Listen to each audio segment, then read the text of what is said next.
અખિલ ગુજરાત સંત આસારામના સાધક સંગઠન દ્વારા સુરત શહેરના રાજણમાં આવેલી ધી ગ્લોરિયસ હોટેલમાં સુપ્રીમ કોર્ટ, નવી દિલ્હીના એડવોકેટ અને ફાઇટ ફોર યોર રાઇટ સંસ્થાના એક્ટિવિસ્ટ સુશ્રી કીર્તિ આહુજાના અધ્યક્ષસ્થાને એક પત્રકાર પરિષદનું આયોજન થયું હતું। આ પત્રકાર પરિષદમાં છેલ્લા 11 વર્ષથી જોધપુર જેલમાં કારાવાસ ભોગવી રહેલા સંત શ્રી આશારામ બાપુના કોર્ટ કેસો તેમજ તેમની સામે વધેલી ફરિયાદો વિશે વિસ્તૃત જાણકારી આપવામાં આવી હતી।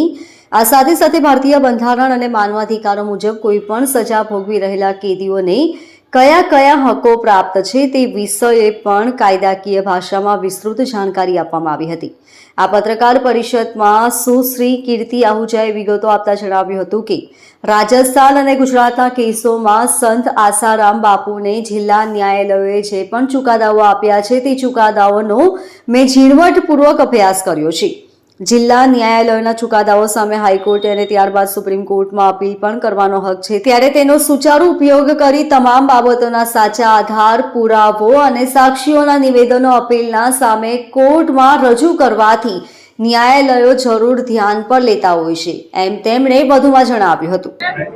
मेरा नाम एडवोकेट कीर्ति आहूजा है। मैं सुप्रीम कोर्ट में इंडिपेंडेंट प्रैक्टिस करती हूँ और मेरी मेन प्रैक्टिस क्रिमिनल साइड है। आसाराम बापू के केस के बारे में इंडिपेंडेंटली जब मैंने केस के पेपर्स देखे, जो मेरे पास सारे डॉक्यूमेंट्स आए, उन सब केस पेपर्स को देखने के बाद, एविडेंस देखने के बाद और जोधपुर और अहमदाबाद की जजमेंट देखने के बाद जो मुझे लगा कि इस केस में बहुत इंपॉर्टेंट ऐसे फैक्ट्स हैं जो बताते हैं कि आसाराम बापू ने जो क्राइम उनके ऊपर एलिज किया गया है वो नहीं किया है, और जो विक्टिम की स्टोरी है वो बहुत ही ज्यादा इम्प्रॉबेबल है, और बहुत सारी ऐसी चीजें हैं जो कि अगर हाई कोर्ट के सामने आती हैं तो डेफिनेटली जोधपुर और अहमदाबाद दोनों ही केसेस में उनको एक्विटल मिलना चाहिए। आज प्रेस कॉन्फ्रेंस के माध्यम से मैंने सभी मीडिया वालों को ये बात इसलिए बताई है क्योंकि जब शुरुआत में 13 साल पहले जब ये केस रजिस्टर हुए थे, उस समय मीडिया ने जो भूमिका करी, उस समय मीडिया ने जो सब चैनल्स पे चलाया कि कैसे कैसे क्या क्या हुआ, रोज मीडिया ट्रायल चला था। तो आज अगर कुछ ऐसी बातें हैं जो कि सामने आ रही हैं तो मीडिया की जिम्मेदारी बनती है कि आज भी वो अपनी भूमिका उसी तरह निभाएं जैसे 13 साल पहले निभाई थी। और अगर कोई निर्दोष है तो वो फंसे नहीं, दोषी है तो छूटे नहीं, बिल्कुल सही बात है, लेकिन अगर कोई निर्दोष है तो वो फंसे नहीं, क्योंकि आने वाले टाइम में अगर कभी आपके साथ भी कोई ऐसी सिचुएशन होती है तो आपको भी फिर अगर न्याय नहीं मिलेगा तब आपको समझ में आएगा कि उस समय अगर हमने इन बातों पर गौर किया होता तो जरूर हम भी इस सिचुएशन में नहीं आए। न्यायपालिका पे सवाल बहुत है। न्यायपालिका पर कोई सवाल नहीं है, क्योंकि ट्रायल कोर्ट की कभी भी कोई जजमेंट कन्विक्शन की आती है तो वो हाई कोर्ट में जाती ही जाती है, ये आम बात है। ये सुप्रीम कोर्ट की फाइनल जजमेंट नहीं है, ट्रायल कोर्ट की जजमेंट है।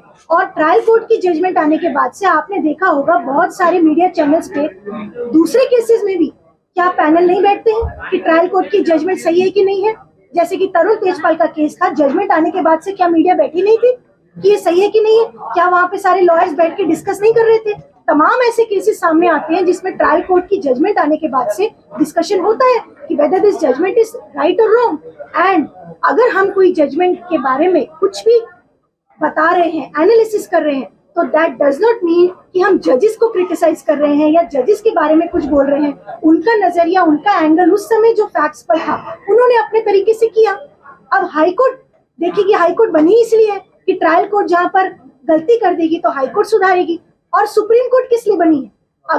अगर आप ट्रायल कोर्ट की जजमेंट को फाइनल मान लेंगे तो देश में हाई कोर्ट और सुप्रीम कोर्ट क्यों है? इसीलिए ही है ना कि अगर ट्रायल कोर्ट की जजमेंट में कहीं गलती हुई है तो हाई कोर्ट सुधारेगी, हाई कोर्ट में कुछ हुआ तो सुप्रीम कोर्ट देखेगी। Bureau report, LK star news, सूरत।